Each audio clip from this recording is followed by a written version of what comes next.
Hi hello buddies, అందరూ ఎలా ఉన్నారు? Welcome back to my channel NAT arts and crafts. ఇప్పుడు ఈ వీడియోలో నేను స్టార్ హెయిర్ క్లిప్ అనేది ఎలా తయారు చేశాననేది చెప్తాను. ఈ క్లిప్ చిన్నపిల్లలకైతే చాలా బాగుంటుంది. ఫస్ట్ మీరు ఒక క్లాత్ని తీసుకోండి, అది మంచి క్లాత్ తీసుకోండి. ఇప్పుడు ఆ క్లాత్ని డబల్ ఫోల్డ్ చేయండి. ఫోల్డ్ చేసిన తర్వాత కార్డ్బోర్డ్ మీద స్టార్ షేప్ని గీసి అది క్లాత్ మీద పెట్టి ఈ విధంగా కట్ చేసుకోండి.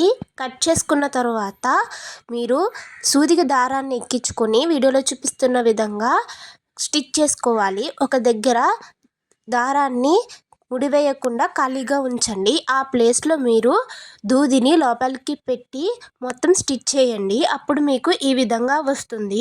దూదిని పెట్టేటప్పుడు ఎంతైతే అవసరం అవుతుందో అంత కాటన్ మాత్రమే యూజ్ చేయండి.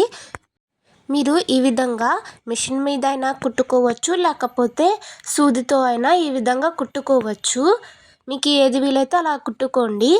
మీకు ఈ వీడియో నచ్చుతుంది అనుకుంటున్నాను ఫ్రెండ్స్. ఈ వీడియో మీకు నచ్చినట్లయితే లైక్ చేయండి, షేర్ చేయండి. అలాగే ఎవరైతే చిన్నపిల్లలు ఉన్నారో వాళ్ళకి ఈ వీడియో అనేది షేర్ చేయండి. ఇలా స్టిచ్ చేసుకున్న తర్వాత ఇక్కడ కార్నర్లో నేను ఏవైతే పూసలు యూజ్ చేశానో, మీరు పూసలైనా యూజ్ చేసుకోవచ్చు, స్టోన్స్ అయినా యూజ్ చేసుకోవచ్చు. మధ్యలో ఆ విధంగా స్టోన్స్ అంటించుకోండి, ఇంకా బాగుంటుంది. ఇప్పుడు నేను బ్యాక్ సైడ్ అనేది టిక్ టిక్ క్లిప్ అనేది యూజ్ చేస్తున్నాను. మీరు టిక్ టిక్ క్లిప్ అయినా యూజ్ చేయొచ్చు, లేకపోతే రబ్బర్ బ్యాండ్ అయినా యూజ్ చేసుకోవచ్చు. నేను ఇక్కడ ఎక్కడైతే చూపిస్తున్నానో ఆ ప్లేస్లో నేను టిక్ టిక్ అనేది యూజ్ చేస్తున్నాను. ఇప్పుడు టిక్ టిక్కి మీరు గ్లూ ఈ విధంగా అప్లై చేసుకోవాలి. అప్లై చేసుకున్న తర్వాత ఈ విధంగా అంటించుకోవాలి. స్టిక్ చేయడానికి నేను B7000 గమ్ అనేది యూజ్ చేశాను. ఆ గమ్ అయితే మీకు తొందరగా 2 to 3 సెకండ్స్లో మీకు స్టిక్ అయిపోతుంది. ఫ్రంట్ సైడ్ ఆ విధంగా వస్తుంది, బ్యాక్ సైడ్ అనేది ఈ విధంగా వస్తుంది.